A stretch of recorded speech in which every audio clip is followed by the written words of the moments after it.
To a new form of government from a sub-commissioner or board of commissioners.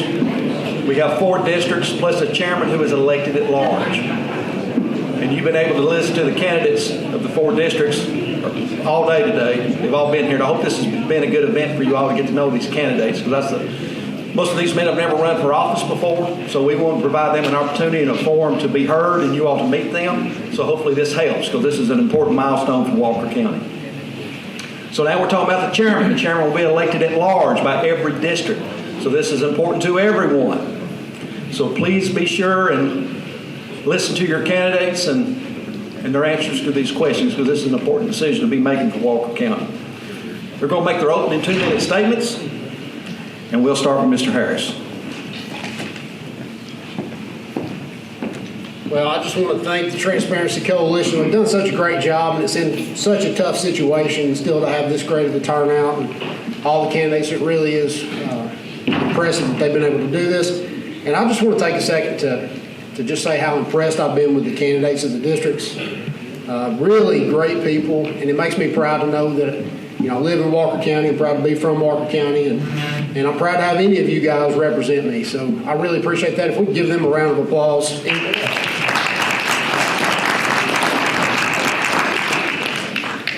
Sometimes we just got to think it's great to be here, and it's great to live in this country, and especially this area. And so I think today's a great example of that. And I think the next 4 years are going to be a great example of that. I feel like we're moving to a new era, and we're moving to a time where you guys have a voice, and we all have a voice. And, one person they can do their best, but they can't do everything. And so having a board that's from your area, lives with you, is able to hear from you, that's going to be really important. And for our position, communication and just being available is going to be one of the most important things, and then setting vision and making us move towards that vision. And the past 4 years, been tough. We've kind of been in a hole, and we've kind of filled in that hole. And, I definitely give credit to the commissioner for doing that. But it's time to grow, and it's time to move out, and we can't just keep piling dirt and expect to grow. So we're going to have to come together, establish where we're going to move in the next 4 years, and we're going to have to grow our way to a better Walker County. So I thank you very much for coming, and I look forward to working with you in the next 4 years.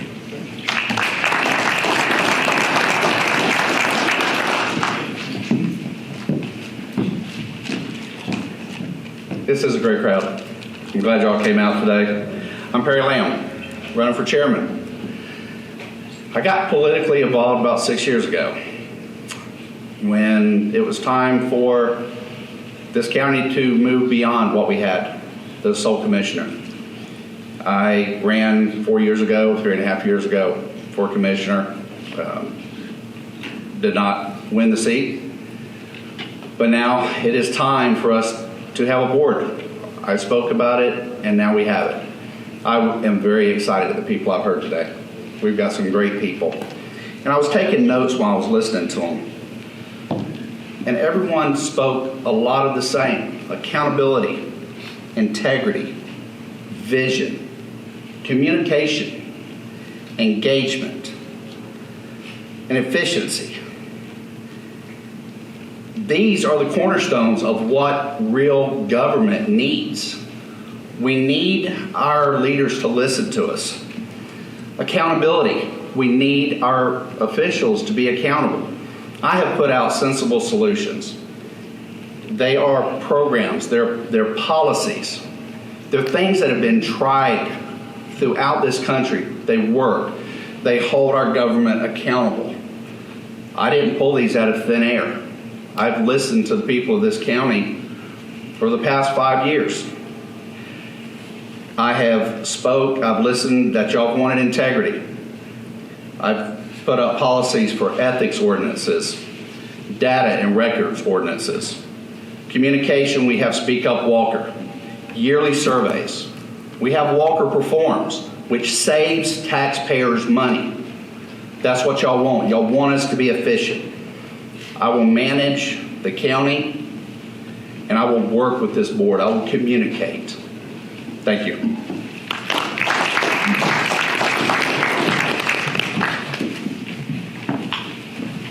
Pull us back here a little bit. We've gotten off on our plugins here a little bit. But I want to welcome each of you here today. Thank you for coming and being a part of this. I know that with the coronavirus scare that everyone was probably concerned about coming out, so we made sure up here today that we're in our corona environment seating where we skipped every other chair just to keep our distance. So we're not all mad at each other. Didn't want y'all to think that. But the last 3.5 years has been quite a journey for all of us in Walker County. There's been a lot of sacrifice, both for you, the citizen, the taxpayer, and also within the government. We've had some tough times overcoming the hurdles that we've had with the monstrous debt of over $70 million and no cash on hand to run the operation completely the first month. But I'm proud to stand before you today and say that with a lot of hard work from all the elected officials, the staff, and you as our citizens, and the sacrifice that we've all given, that as of January the 31st of this year, we hit the milestone of eliminating over 50% of our debt here in Walker County. We have now paid off over $35 million in debt. Thank you. The first year we had to do a tax anticipation note of $8 million. And myself, along with Robert Wardlaw, even had to go down to the Capitol about May of 2017 and talk to the state and the state treasurer that we might not make it. We might not have the money to get through the year, and prepare them that they may have to take over Walker County because we're not allowed to file federal bankruptcy. We got through those hard times and we paid back that $8 million. The second year, we set up a $6 million line of credit. We only used $1 million of that, paid that back in about 35 or 40 days. In 2019, we borrowed zero. We had no tax anticipation note, and we now stand strong in a cash flow position and half our debt eliminated. Thank you.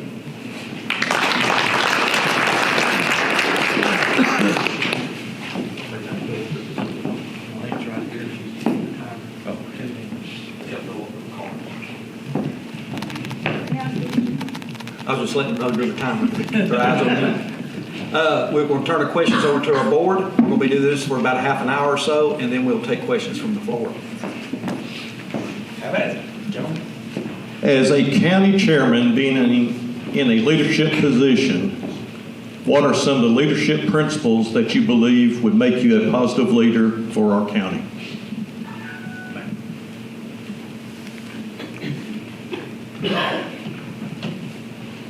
I kind of got thrown into leadership pretty early. Probably too early. 26, I was an assistant principal. In 29, I was a principal, and I was probably too young really to do that job and do it well, but I had to learn a few things. One, develop relationships. And, we can have all the policies that we want. It's about having relationships and establishing good working relationships and letting people know that you don't just care about the job that they do, you care about the people that they are. And you care about their circumstances and how you can help. Two is just being a servant leader. I should be willing to do any job in this county, and I am. I'll dig a ditch, I'll mop a floor, I'll pave a road if somebody showed me how, I think we need that. And then also it's just setting a vision and building a team and moving those people towards that direction. And that doesn't mean I'm pushing, but I'm working with those people as they find the areas that are going to make Walker County stronger. I'm supporting that vision. And so by providing those supports, we get a lot further than I can do it on my own. I don't pretend to have all the answers, and I don't pretend that necessarily by myself I'm the best person, but I can build the best team. And I can work with that team for the betterment of Walker County. And so as I go through that and the lessons I've learned as principal at Gilbert and seeing the things that we were able to do, national STEM certification, National Green Ribbon School, Public Education Foundation, Model STEM School, 88% free and reduced lunch, school on the other side of the tracks. But it became a place that people wanted to be, and people were very proud to be from. Walker County is kind of the same situation. We've got great opportunities. We've got great people. We just need some focus and some vision. We need somebody to support those that are working in that mission. And I believe that I can provide enough support to get us there. And I believe that I've had enough experience that gives me a good balance between opportunity and proof of concept. And so I believe I've got a proof of concept in my leadership, and now it's the time to establish where we're going to move forward to.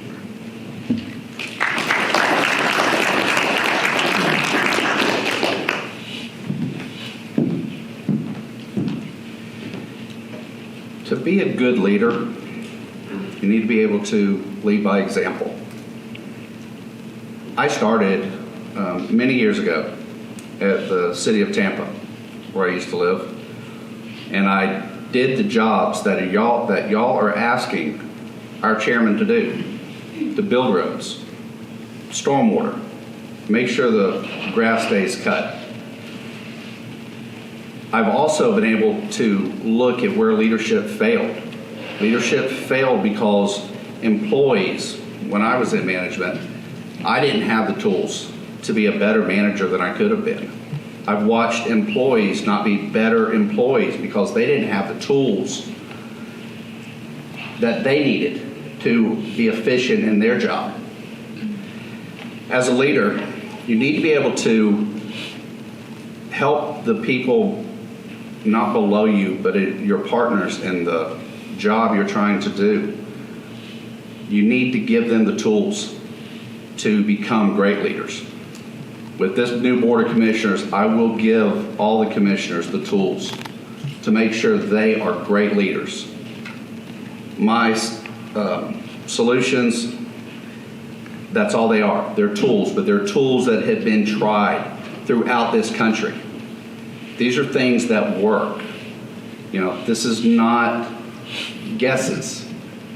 These are going through, looking at these other counties, these other cities. What y'all want are commissioners that can do a good job.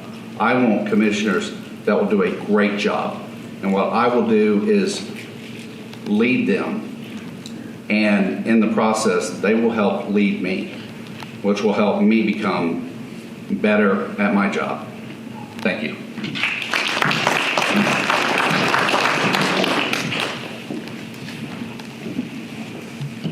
Transitioning to a Board of Commissioners is a great opportunity for us, but when we hear from our neighbors in other counties and other communities, they talk about the challenges that we're going to have and how hard it's going to be to pull this off, because they're speaking from their own experiences in their own communities when they've transferred from a sole commissioner to a board. And there's even some early conversation here today about that it's going to be a turf fight, it's going to be a turf war. And it's going to take strong leadership from the chair position in order to move this county forward and to lead in a positive direction. And it's going to take someone that has got some experience in a board leadership chairman position. You know, I've had quite a bit of experience over my years being in leadership positions of being here at the Chamber of Commerce, being the chairman of the board, the chairman of the Chickamauga Library Board, the chairman of the Regional Library Board for our entire region, being the chairman of the Water Authority. So I have experience working with other people, leading in a chair capacity, and I know that the odds are stacked against us. So one of the things that I've already started was reach out to all of the candidates that are currently running and invited them to come spend an hour at the office, sit down with them, and go over the SPLOST and what it means to our community and our county. Even these two gentlemen that's sitting here today, I also invited them in and spent an hour with them talking about our county and about our future, because it's that important that we get it right. And we made the commitment that regardless of who's standing after the May election, we're going to continue that on a monthly basis. And every month we're going to invite the candidates that are still standing in the race and bring them up to speed and help this transition and move things forward as a team and not make this like other counties have experienced. We want to show the other communities that we can do this and we've got the right solution. Thank you.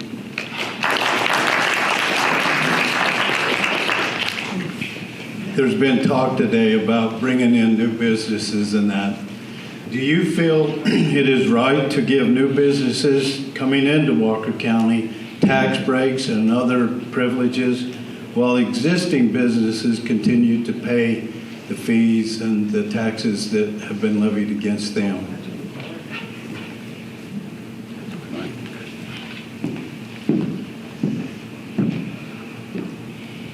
I've never been a big fan of government getting involved when it comes with businesses, telling what businesses get the money and what other businesses do not get the money. Walker County just gave a very large company in this county $35 million bond. Why did we not give that to the small businesses?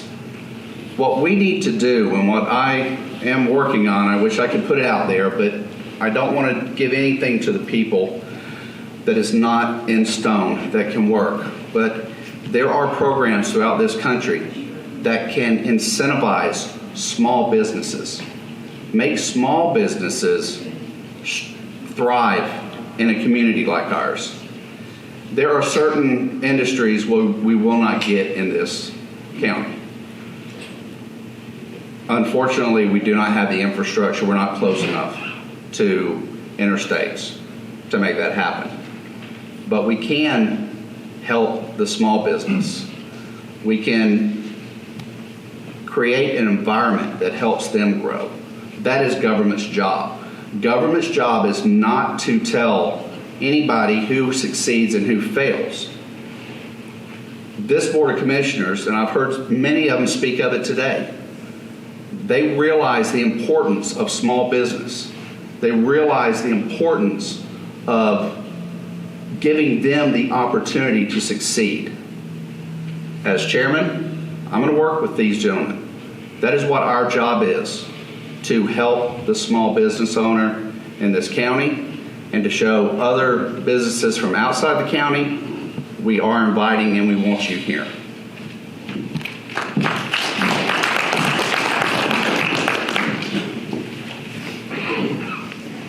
This is one of the challenges that we have in our community, because there's a lot of other communities that have a lot of money, and they will basically buy businesses to come into their community by giving them upfront incentives, giving them free land, and giving them upfront money, and building buildings and giving them back to them at little to no cost. And that's something that we have not had the money to be able to do, nor do I agree with. And so a good example of a project is the Macklemore project up on Lookout Mountain. That's become over a $220 million project that will generate a lot of new jobs for Walker County and will generate a lot of sales tax. We've got $0 into that project up front. But we did negotiate with them and provided them some tax savings on the back end, but there was some criteria there that they had to produce 180 full-time jobs with benefits. Not full-time equivalents, but full-time jobs with benefits.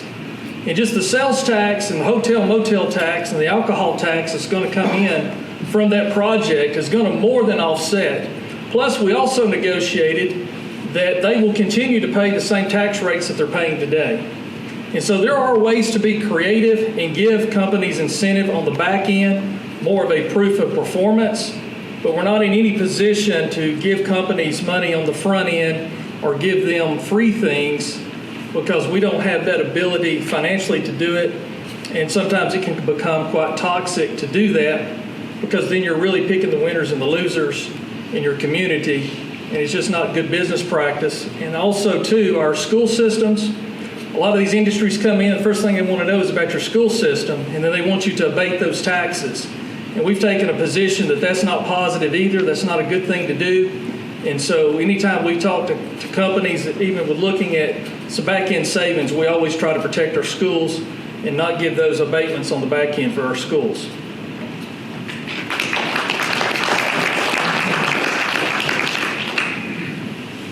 So a lot of what I do is dealing with small business and then workforce development. I'm on the executive board of the chamber now, and a lot of my job as school innovation and CTAE is going out and meeting with business and industry and making sure that we're providing the workforce that they need.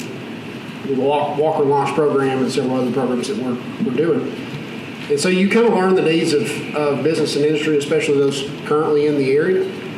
And while I do agree that there's times that we need to work with a business, if it's going to cost us 10 to make 1,000, that's good business. Okay, it just is.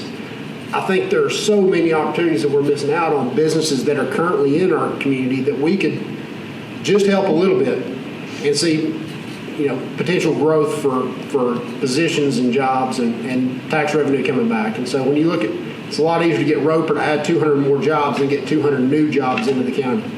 But there are a lot of businesses in between Roper and the very smallest business that are good, solid businesses, and they're poised for growth. They just might need some help getting there. And I'm all for doing that when the numbers make sense. I'm sorry. It's good business, and so that's what we need to do. I'm not for handing out freebies to anybody that, or big promises.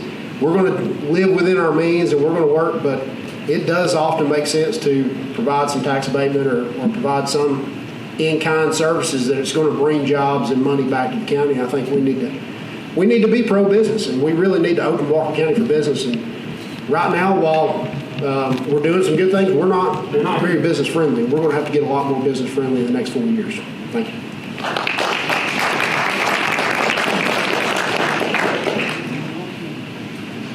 Gentlemen, I want to talk to you about communication. We've heard this come up a number of times throughout the day so far.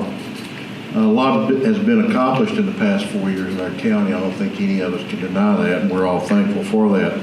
One of the things on the north end, where I'm from, and I've heard that today from the other parts of the county, is the lack of communication.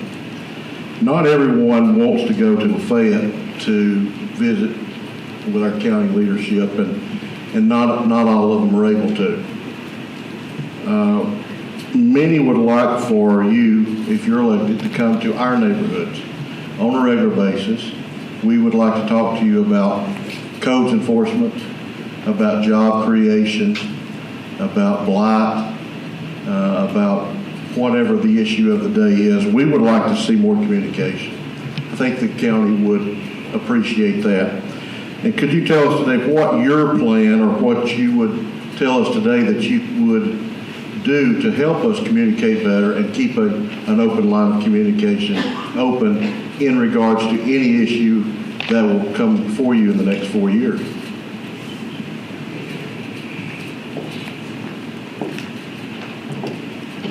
Communication with you, the citizen, is something that we've worked a lot on, and there's always more improvement that can be done. And that's part of the problem that we had in the past administration, is they kept communication as close to zero as possible. And that's how come there was a lot of things going on in our county that hardly any of us knew anything about, or we'd have all been in outrage. And it allowed us to all become asleep at the wheel. And so ever since I've been in office, and a lot of my meetings, I encourage people to get involved, to stay engaged, to communicate with their local government by being engaged. And several of the things that we have done is we have started a monthly e-newsletter, because Mr. Roden's right, not everyone will come to Lafayette, not everyone has time, but we communicate through this e-newsletter. We also have enhanced our presence with our website, Facebook. We set up the first Facebook account for the county as a true governmental Facebook account. We also have podcasts, and we've also had community meetings, which are also very, very important. But we need you to stay engaged. You being here today is a wonderful thing that you hear, to take an active role in your government, because it takes everybody working together. And so we can always look at ways to improve that communication. Having a board of commissioners where there's actually commissioners that live in every district is going to be a strong positive plus for all of our communities. I think that's a great thing that we're going to have moving forward. And those district commissioners can have those meetings on a more frequent basis than you can do as a sole commissioner in a large county. So if you're not a part of our e-newsletter, please sign up, like the county's Facebook page, visit the website. We get over 30,000 visits to our website every month, and we're adding new things on a weekly basis to the website to put information out there to communicate to you. Before, you had to do an open records request to even get a copy of the audit. Now there's over 23 years of audits at your fingertips online on our website that you can view and understand where the county is currently.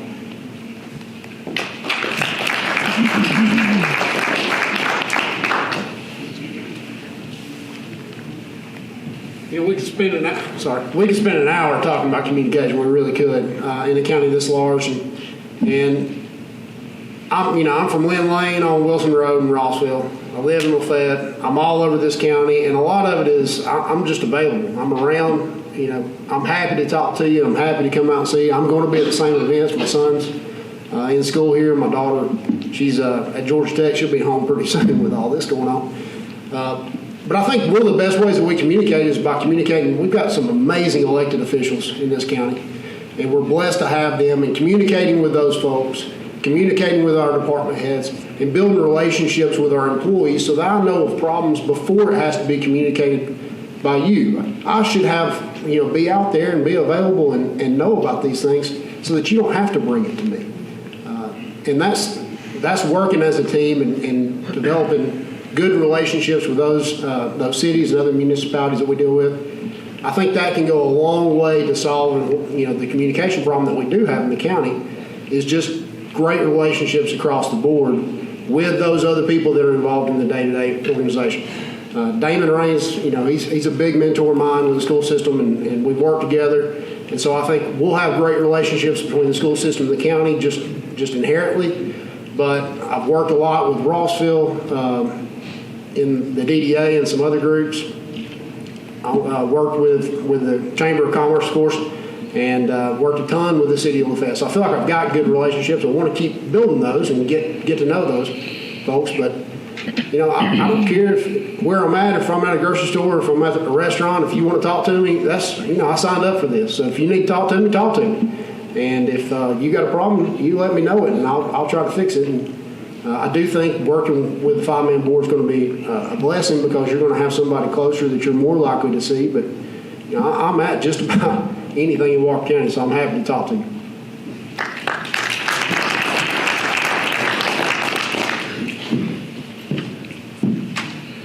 How to get a message out to the people of the county?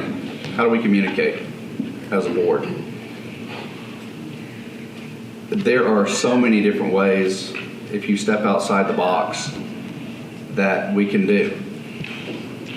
I put out a website, Speak Up Walker, and in it was a survey that 6% of our electorate did. It wasn't a bias. It was done by, had the Pew Institute do it. Number one, that is the way we communicate. We find out what the citizens want. We give them the opportunity to have input. Number two, I've spoke about this. It's been on my platform months now. Facebook Live. We have people that can't come to the meetings, but yet we have thousands of people that are on Walker County Facebook. We can have open communication with these people right in their living room. I will do that. I will expect our commissioners to do that. We have so many people in this county that can't get out. We have to help them get to the meetings. Then we have the commissioners that will be having their meetings, hopefully every quarter. Some may have them every month. And if invited, I will be there. It is their district. It's not my job to step on their toes to try to tell them how to run their district. It's my job to help them communicate. It's to get.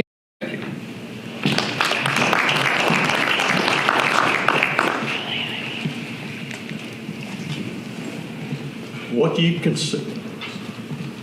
consider as your greatest strengths and weaknesses?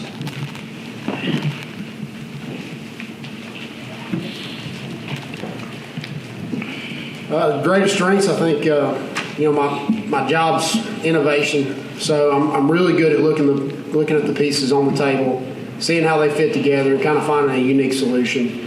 And I pride myself on the fact that I can take it from an idea to implementation, and I've proven that over and over and over. That's what I do. And I'm also really proud of, I've mentioned team a lot, but I'm really proud of the people that I've worked with and the relationships that I've built, and the folks that I know I can call when I need something and that they're going to answer, and if they need something, I'm going to answer. So I feel like those things are the greatest strength, the fact that I don't have to go meet people. I've already built those relationships, and we've worked together to help Walker County in a lot of ways. If there's been a board or a group doing something, I've pretty much been on it. And I'm not always the leader. I'm fine with sitting back and having somebody else take charge. But anytime I've needed to lead, I've been able to step up and do that. Greatest weaknesses is, hey, I've never ran for office before. I've never done this job. It's a new job in Walker County. But I've trained for a job very similar to this. So I feel like Mr. Raines, for the past 3 years since I've been at central office, he's given me every opportunity to learn the superintendent role. I've taken advantage of that. And I feel like this job is very similar to that role. It's a whole lot closer to the superintendent position than it is the sole commissioner position. So while I feel like I do not have experience in being a commissioner, and this side of government, the government is very similar to, it's a lot of the same pots of money. My job is to write grants and to bring funding in now for the school system. I feel like there are pots of money that are the same or similar that I can reach out. And I've already got those relationships built with the funders. So I feel like those things align pretty well, but it's definitely a new job, and there's going to be a learning curve, and I'm prepared to do that. Thank you.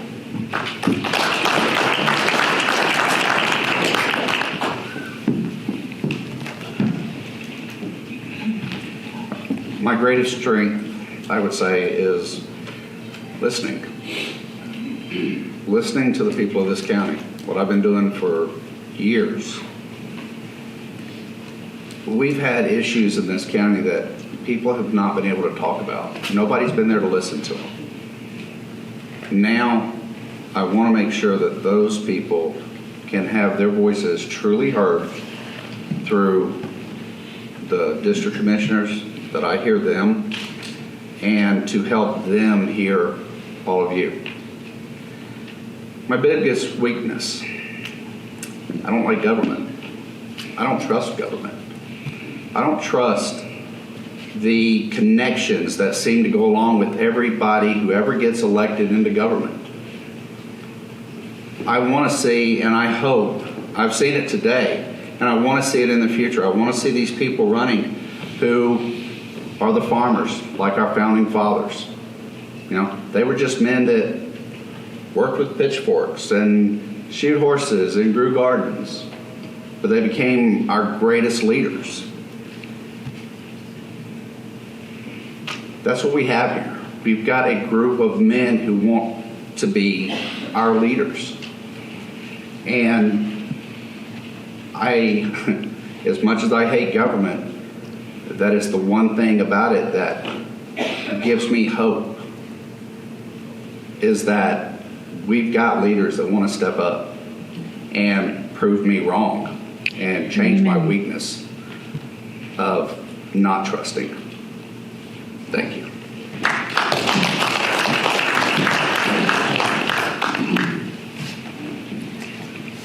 Some of my strengths is what has served us well over the last 3.5 years, and one of those is solving big problems. It energizes me. It's the challenge. It's the climb the hill. It's the grind every day. It's the getting up every day and charging the hill and, tackling the monster problems. And a lot of our monster problems in our county has been financially related.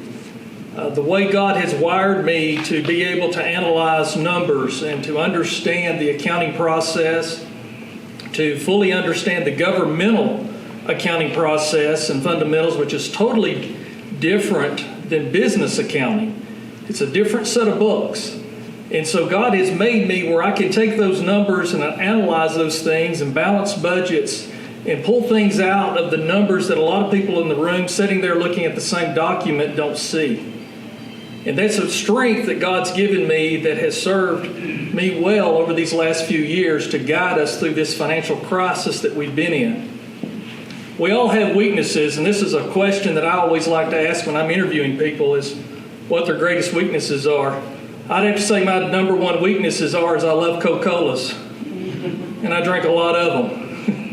And so we all have things that we are addicted to in some way, and that's my biggest weakness. Sometimes my family would say my other biggest weakness is I work too many hours. And that's part of that job of driving and trying to solve and find those solutions and to solve those problems. But many days as a sole commissioner, you start before daylight and you try to get to bed by 11 or 12 o'clock at night. And a lot of weeks it's 6 and 7 days a week. And so there's a sacrifice. And so the sacrifice is there, but the accomplishment at the end and bringing the county forward and moving the county in the right direction to prepare for this day that's coming before us in January is so inspiring and so motivational to me to have that drive and that motivation. Thank you.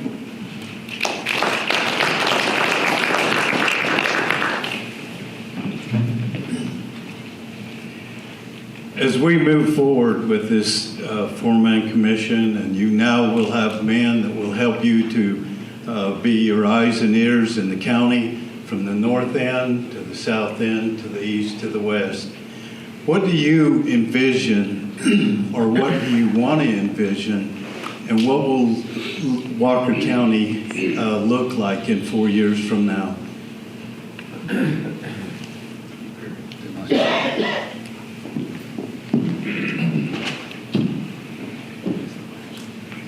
I think that now that we've got the four districts, I don't see any miraculous change in 4 years.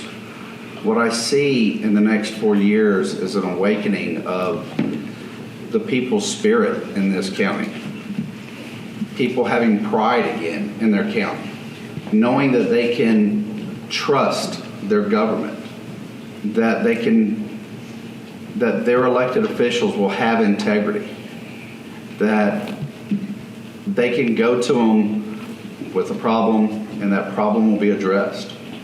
We've got too many layers where people have a problem and the solution never gets back to them. In the next 4 years, we're going to be working very hard with the district commissioners, or at least my job to work with the district commissioners, is to make sure they have the tools they need. There's many of them that want to bring in business, then we're going to sit down, we're going to figure out how do we bring in these small businesses? How do we make it an environment that's good for business? My vision is that we will not have what has been spoke of in the past as a bad marriage or herding cats with this new board. We're going to have a good board because we get to create this board. And the people of Walker County are the ones that get to vote it in. So in the next 4 years, I see some great things happening in this county, and it's all about the people of this county caring again and knowing that their government is listening to them. Thank you.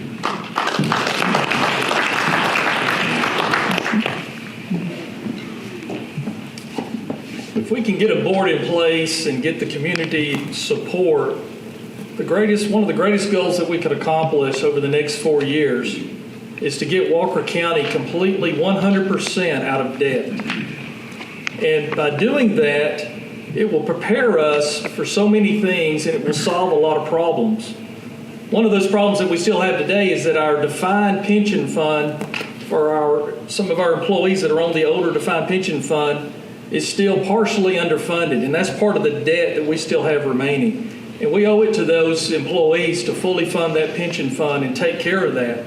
When we get to the point of fully being out of debt, that will be be marked on the checklist of completion. But at that point, too, we have the ability to make Walker County whatever we want it to be, because we're not paying all this debt service and not being the slave to the lender. And we've got to get past that. We've got to learn from where we've come from and get in a position that we can be one of just a handful of Georgia counties that are out of debt. And a lot of times when you look across the state, the bigger the county, the bigger the debt, because there's more people. But we can be one of these mid-sized counties in Georgia that becomes a leader in Georgia because we are debt-free. And a lot of these things that have been talked about here today, and a lot of these dreams, and a lot of these possibilities, and a lot of these goals can all be obtained when you're not saddled with this overwhelming monster debt. And so that's been my vision ever since I ran the first time. We're halfway there, folks. And if we can get halfway there in less than 4 years, in 4 more years, we can bring this county completely 100% out of debt and do something that people thought was impossible, because the debt structure and the payment structure was 20 and 25 years out for this county. And if we can do that over a period of 8 years and change of leadership, it will be something that people will remember for generations.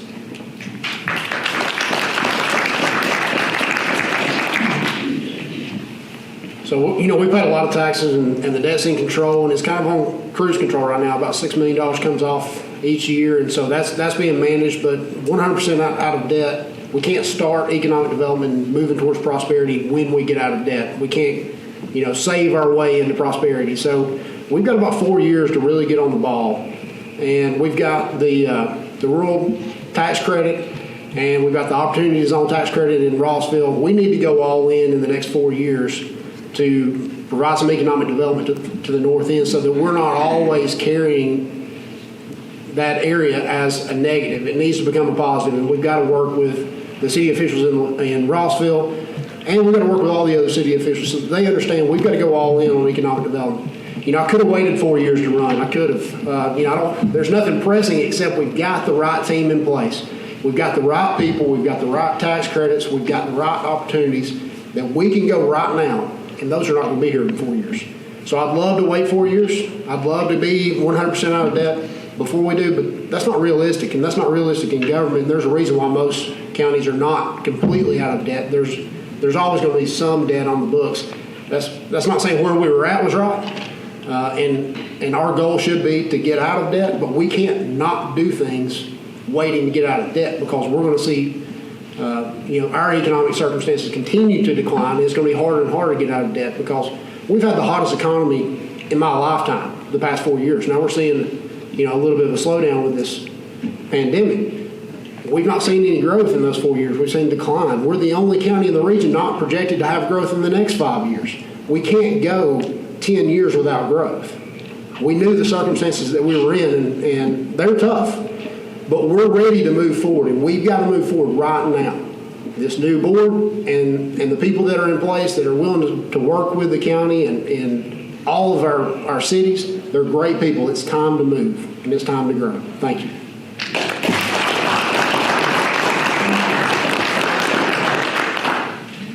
I'd like to follow up on some of the things that you have said, all three of you have said, and see if we can bring it into a question. Number one, we've talked about Walker Rocks and how great a program that is. Our county has some of the best scenic areas that people from around the nation come. No doubt about it. But we don't bring them through Rossville to get there. Okay? We never have. We go around Rossville. We don't come through the north end. We're currently living now in the shadow of Volkswagen talking about adding another 500 million. That's going to be more jobs.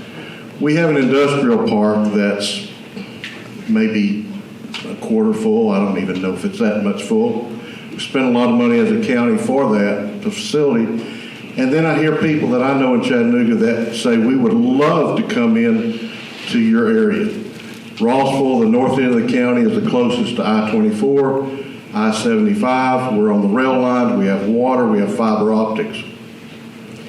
They walk into our North Georgia community. If we talk about cutting the debt, which we have done very well at that, the other way to cut debt is that you raise more business to create more income, to take the property value down, take some of the pressure off property values. What have we done, and what will you do to create either a task force or yourself to go into Chattanooga and say, hey, look, we're open for business. We've got the infrastructure. We're willing to negotiate. We're willing to talk. We need high-paying jobs. We need to work with you, Chattanooga. What have we done? What will we do? What can you do if elected? Thank you. So I'm excited you asked that question, because that's my goal for the next 4 years. Real simple. It's going to be economic development. And one of the things I want to do is put together an advisory board for each department and have one of our commissioners serve on that advisory board so that they can help take care of the day-to-day operations, because I've got to be all in on economic development. We're going to move any resource that we have in this county that I don't feel is mission-driven. We're going to move that resource to economic development. We'll put together a team, and I'll be leading the charge on this to make sure that we're going and, I know a lot of those folks anyway. I work with a lot of those folks. We're going to make sure that they understand we're ready to go. Now, we've got an industrial park it's a great farm. It's a lousy industrial park.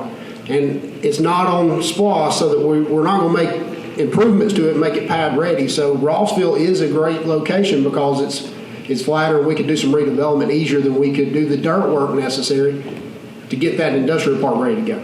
So we're going to work from that end. I'm going to make sure that we've got our commissioners working in different areas of the county so that I can focus on economic development and workforce.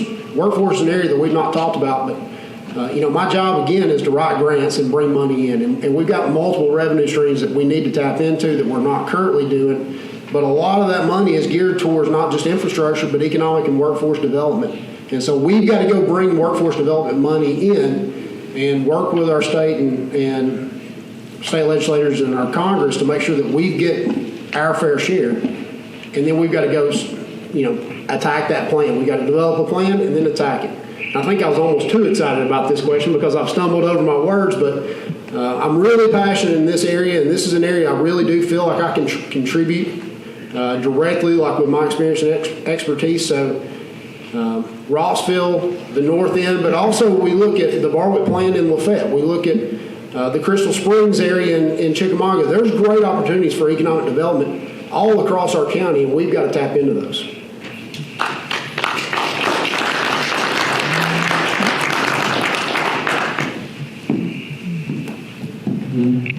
There is great room for growth in the north end of the county. There's a lot of money that wants to come into the north end of the county. Rossville, Wilson Road area. Biggest problem is a lot of that money is the ones who are connected to all the politics in this county. So how good is that going to work for us? How good is it going to work for us to let certain boards dictate who's going to come in? We need development there. But number one, we've got to start with the problem that we have up there. We have a huge drug problem.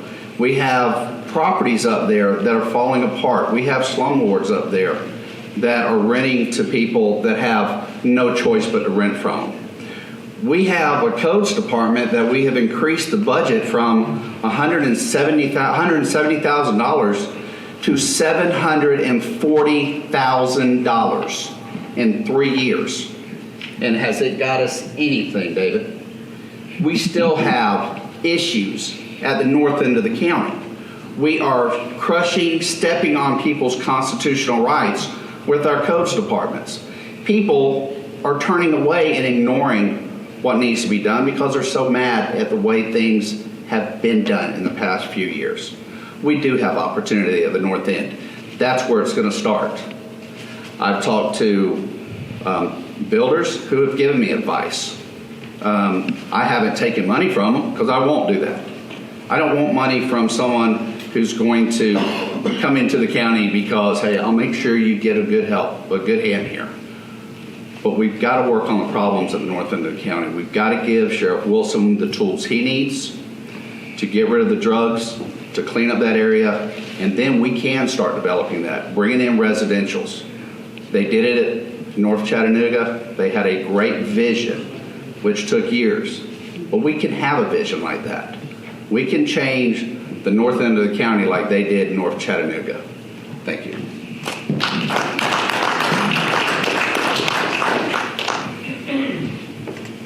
Most everybody is favorable of economic growth. We have had some economic growth here in Walker County already. One of the more exciting things that we track every month is the new single-family home construction. Over the last 4 years consecutively, we've been averaging around 125 new single-family homes built in Walker County. Folks, that's growth. I don't know why someone would think that that's a decline when consistently you have growth every year of new single-family homes built in Walker County. It troubles me greatly when I hear Mr. Harris talk about that the debt is on autopilot and that we want to back off of that so we can take those dollars and go other places with them to build economic growth. I think we're in a time right here now that's very important for us to all learn from with this coronavirus that's going around. When you have major industries and businesses, places like Disney World, Rock City, our school systems, everything is going into shutdown mode. Folks, the people that are going to survive this are the people that have the least amount of debt. Because our revenue in this county is fixing to take a tilt down, along with every other government, along with every other business in the world. And that's something we've got to think about. We're fixing to see the downturn because when you look at the businesses and the industries that are shutting down, you know, when you've got all your sporting events across the entire country being shut down, when you start looking at how this is going to domino, and folks, we cannot take and back off of getting out of debt and sacrifice that freedom. Folks, that's what we're talking about when we get out of debt. It's freedom. We are slave to the lender right now. And I don't want to back off that and shift that money to start giving it away to companies to come here so we can have a good photo op and we look good as politicians because we give the farm away once again. Thank you.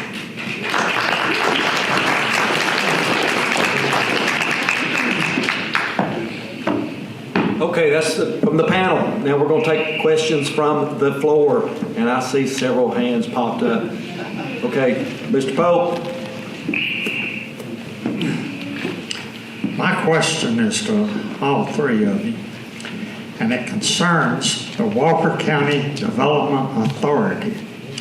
Now, as I understand it, the members of this are appointed, not elected by the voters.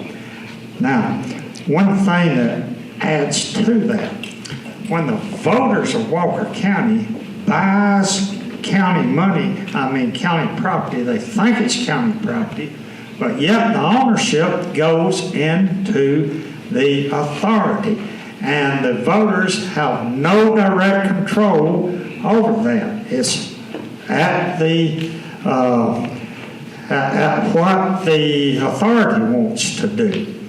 Now, do you agree with the system that the voters should not have say so over the property that they pay for, but yet shift it to the authority? That's my question.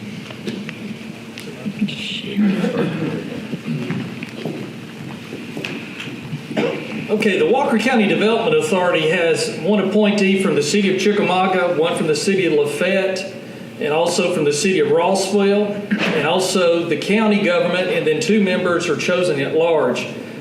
We have a unique opportunity. We're one of the few counties in the state that has a constitutional development authority, which is a great thing to have, and there's a lot of our counties across the state would love to be in the position that we're in.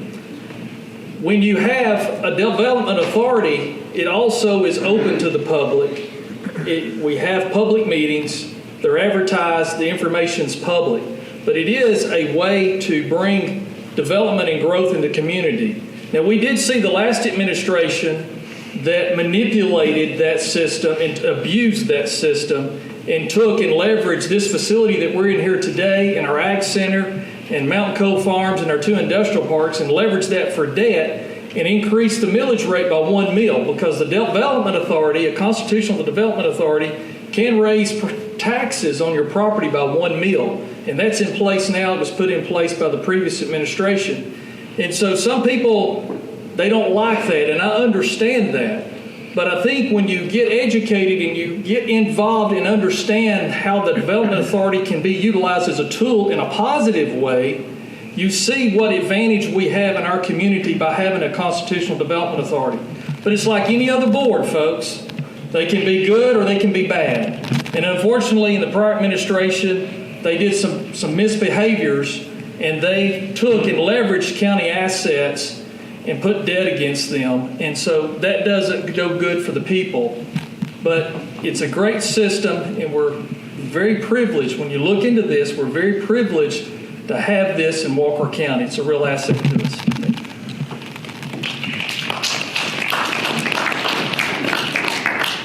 I do agree that it could be a positive or a negative. It's definitely been a negative in the past, I believe. I hope with the 5-man board we can bring some further transparency to that.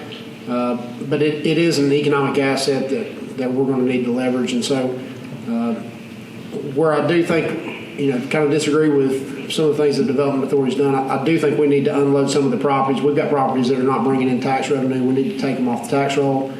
And we need to have results. I appreciate the work that's being done, and they've got some, but we've got to continue to grind towards results. But I think property-wise, we've got some assets right now that are not really in line with where we're moving.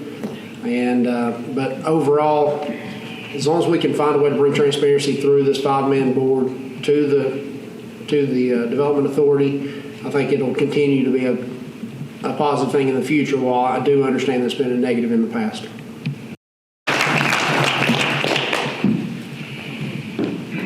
No, I don't like the authority board.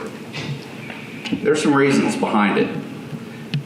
There is so much that is not transparent in our county. How many people in this room, please raise your hand, know that we did a $35 million bond through the Development Authority? That's the problem. I sat in court the day they signed it. 3 people were there. Nobody let the people of this county know about it. That's the Development Authority. There's no transparency. You have to struggle to get information. We do not have open records policies that apply to them. We don't have open records policies that apply to the county. This is what and why people have problems with government. They own this property. It needs to be off the tax. We need to get rid of it. We are not realtors. The county is not realtors. Get rid of the property. Most of it is just sitting out there. We're upkeeping it. We have to send our county crews out there to clean it, cut the grass. We're paying for that. But we're getting no revenue on it. We need to get rid of the property. Our economic development can do good, but things need to change. I have not seen greatness come out of it in a while. How many big industries have we had in the past 3 years come in here through the Development Authority? The last one that came in was the industrial park, and I don't really think that's been a great one, considering what it costs this county. The new Board of Commissioners need to seriously focus on it and make sure it's run correctly, transparent for everybody to see. Thank you. Who's next, Joanne? Okay. Yes. I was thinking earlier about how that I originally was against a 5-member board, and I've been really encouraged today for hearing from these guys and great ideas and all. And my question for y'all is, 4 years ago, as all of us are very much aware, our county was in a really bad situation. What is your plan other than, the very basics of a budget is you're spending more than you're taking in, you got to change both of those. I've heard several people say today, candidates, we need to bring in more business, I want to know how you're going to bring more business in. I live in Mission Glen subdivision from the Rossville area. Quite honestly, Rossville has been a deteriorating blight on our county for years, okay? And I'm just being real and honest with you as far as the looks of driving through that area. So to me, something needs to be done to beautify the landscape of that area to encourage businesses to come to this area. But I'd like to hear, what is your plan moving forward? We obviously are moving forward. Shannon's also done an awesome job of taking us to where we're at, but what is your plan to make sure that moves forward and we don't 4 years from now with 4 other fingers in the pie say, oh, well, guess what, we're kind of where we was. I want to know that we're going to move forward. That's my question.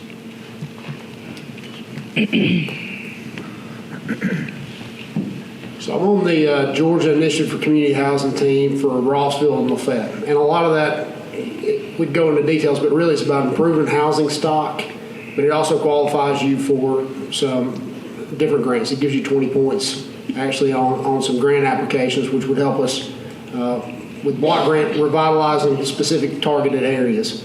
And leveraging the opportunity zone that's in place and the rural tax credits that's available, those are things that by putting together a team that can market the things that we have done, we've got a lot in place that should bring economic development. we're just going to have to provide a team of people with the resources necessary to go out and get those. So that's part of it, and it doesn't mean you go spend a ton of money. It means let's redirect some of the focus of the county.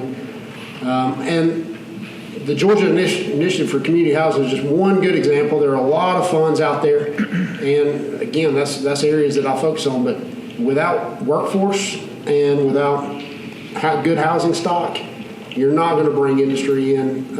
They want a place that they want to live, so you've got to develop the area and develop the county as a whole into a place with amenities that people want to live, and you improve the quality of life. That's where those executives want to move their families to. And so we're going to need to focus on just the community, the quality of life for every person that lives in this county. But improving the quality of life is going to provide some access to continued funds. And once we've established that we're successful with the block grant and we've administered that grant correctly and we've gone through the process, it'll begin to open up more and more. They want to build on success. So you got to get that first one. Once you get the first one, you become, kind of a hotbed for further investment and development. So I feel like we're right there on the edge. We need the push to get us over the top, but that's going to be a big focus.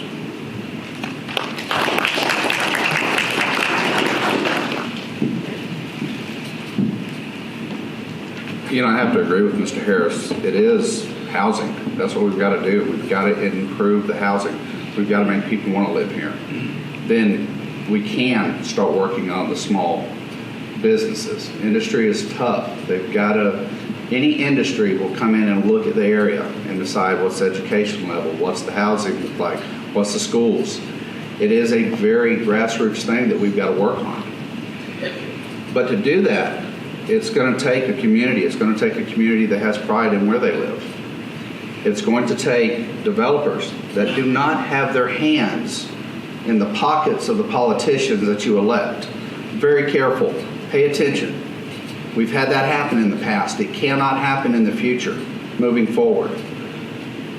We do have some grants available, but I've looked a lot into grants over the several years.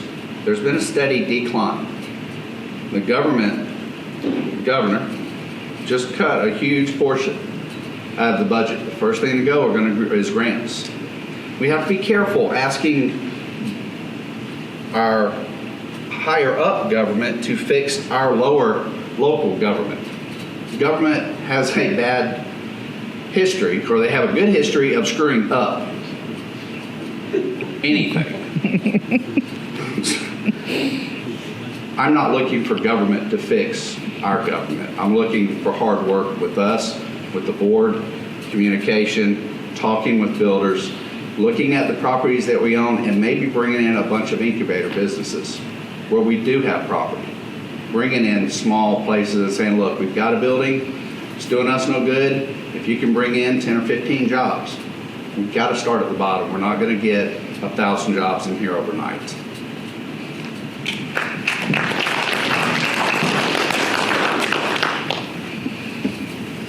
4 or 5 years ago in the Chattanooga metropolitan area that includes North Georgia, there was over 13,000 single-family homes that were for sale. Currently, there's somewhere in the neighborhood of around 2,500 homes for sale in the Chattanooga metropolitan North Georgia area. So we've gone from 13,000 houses in inventory down to around 2,500 houses in inventory. Folks, there's over 3,000 realtors. There's not even one house for every realtor to sell a house. So we're going to see economic growth just organically because we're going to ride off the coattails of what's going on in Chattanooga. It was mentioned about Volkswagen growing, McKee Foods is growing, Roper's growing, Nissan Brakes growing, Audia's growing. A lot of our industries are growing. And we have a great opportunity. I think where there's some difference of opinion is how do we get there and how do we facilitate that? One of the biggest things that has been a tragedy in our community is we are increasing in crime, drug dealing, and people want that quality of life. And so I met with the sheriff last year before last when I met with him on his budget. I said, Sheriff, you've been in office now 23 years. Have you ever had a fully funded budget to provide the security and the safety and the public service that you know that you need? He says, never. It's not even come close. So we were not able to quite get there that year. But this year, folks, in 2020, our sheriff, for the first time in 24 years that he's been our sheriff, he now has a fully funded budget per his request. We have got to get on top of this crime. We've got to get on top of this drug dealing. It's coming out of the Chattanooga area, it's coming into Rossville, and it's going to infiltrate all the way through our community. And we've got to continue to get back to those basics. And if we get back to the basics of funding public safety and public service, we can move this county forward.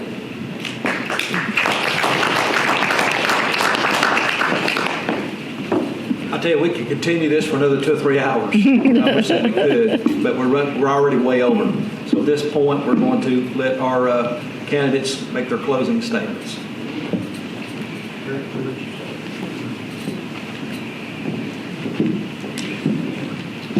I'm Perry Lamb.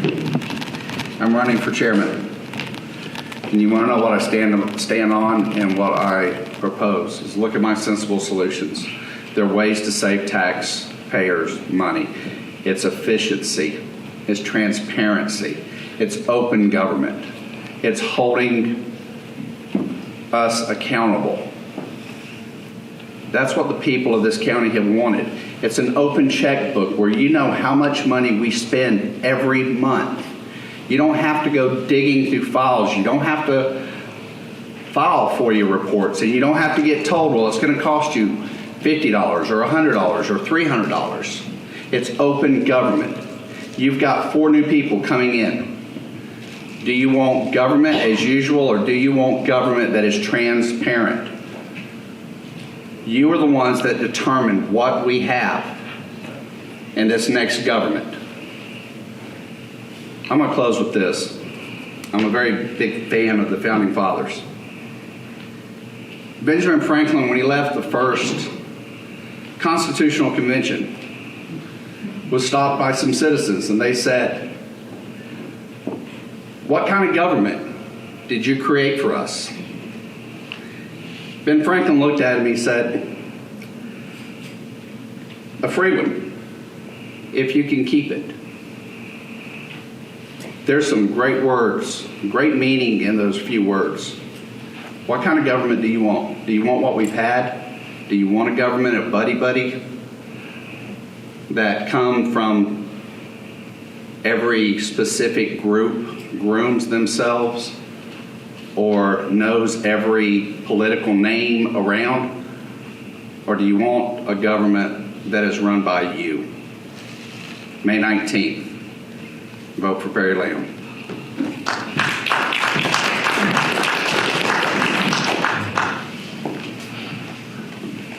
We have a bright future ahead of us in Walker County, and we have a great opportunity to really launch and be a front runner across our region. And we've got a great team of staff members and department heads and other elected officials that are in place now. And we've been able to take and refocus what's important in those priorities and being public safety and increasing funding in our budget areas to take care of the things that we need to focus on to move our county forward. We have a great opportunity to keep this team in place while we are embracing and getting ready for a Board of Commissioners to come in. I have that proven track record of leading through hard times. I have that track record of leading multiple boards to success. You know, it was brought up earlier today, some of the problems that we faced and are still working through in our water authority, the Walker County Water Authority. Sometimes when I look at our problems that we have with our county and our problems that we had with our with our water authority, I often tell people that our water authority problems are greater than our county problems have been, because we got to have water. Got to have water. And so it's critical to keep that movement going. When I got in office, the water authority was losing over $500,000 a year. We've had to make those tough decisions as a board. We've had to increase rates. We brought our water authority back to solvency. We are working on plans where we are working to replace our water treatment facility. We're also working on a diversion plan to move our sewer from Chattanooga to the Moccasin Bend treatment plant down here to Chickamauga that will save us millions of dollars over the next 10 years. These things are in motion. There's things moving forward. We have opportunities. I want to continue to be the leader for you of this county that you're proud of, and to be the leadership of this region that people will come to Walker County and say, how did you do it? So I ask for your vote today. And again, I'm Shannon Whitfield, and it's been a pleasure to serve you over these last 3+ years. Thank you.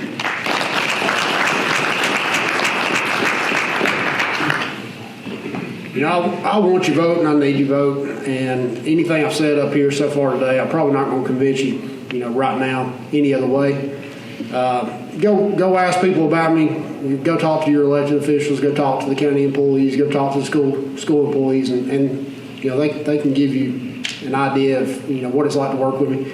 But realistically, I can't get up here today and not say, this is probably the last time we're going to get together for a few weeks, and it could be more. So just when you go home, go check on your neighbor, go check on your family members, make sure that they've got what they need. The COVID-19, it's a serious issue, and it's an issue that. I didn't want to get up here and talk about it, but we've not really mentioned it. So please make sure that you check on those family and friends. The grocery stores are getting low, and so we're going to need to come together as a community and make sure that we're helping those, especially less fortunate than us. Just do your best to try to treat everybody right, and that's kind of how I want to live my life. But give a prayer to President Trump and pray for our country during this time. And thank you very much, and y'all have a great day and stay safe.